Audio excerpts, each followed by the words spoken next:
When we moved here as a tourism-based business, the idea for us was to have really great natural resources. And probably about 4 or 5 years ago, when the idea came up that we were going to look at fracking for natural gas in this region, I kind of scuffed at it, because it's like we're such a small location that economically it's really not going to be possible.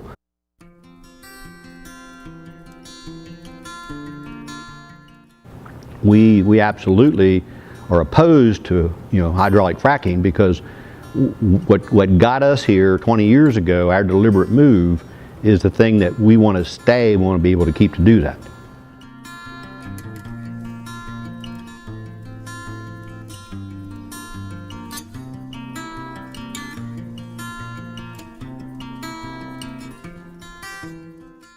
We deliberately came to Garrett County because of a lot of things: 4 seasons, a great clean environment.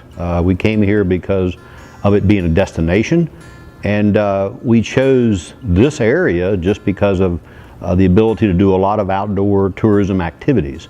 A lot of our guests come because of the quietness and because of the ability to walk off the step of their cabin, go out and hike for 6-8 hours, take the dog with them, and that's one of the big attractions. I used to work as a labor mediator out west, and so I watched places in Wyoming, in Montana, and Colorado pretty much get destroyed and had to make a big shift. So they went away from tourism activities to an industrial activity, and what took place was that the tourism industry began to lose a lot of its clientele.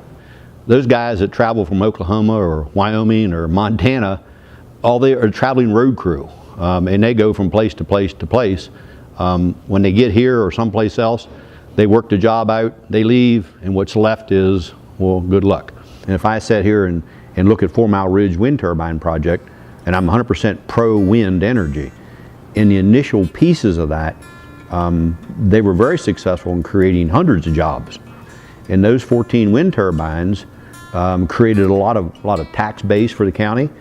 But now if you go look at the 4 Mile wind turbine project, which it's very similar to natural gas.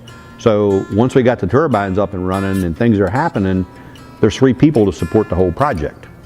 And I do know for a fact, when I worked in Colorado and Wyoming, the traveling road crews would have their $125,000 RVs, and they would go from job site to job site, and they'd be there for 6 months, and they move on to the next job site.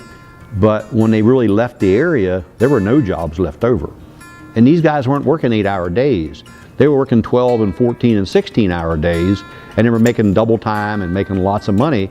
And it was going in the bank, and it was going right back home to where they really live. And that's for me, that's my biggest complaint, is that they're going to destroy the renewable businesses that we have in Garrett County for we'll have more jobs. We're not going to have more jobs, And, well, why would you want to endanger the sustainable business of tourism with the hope of having a short-term business that might get you some natural gas?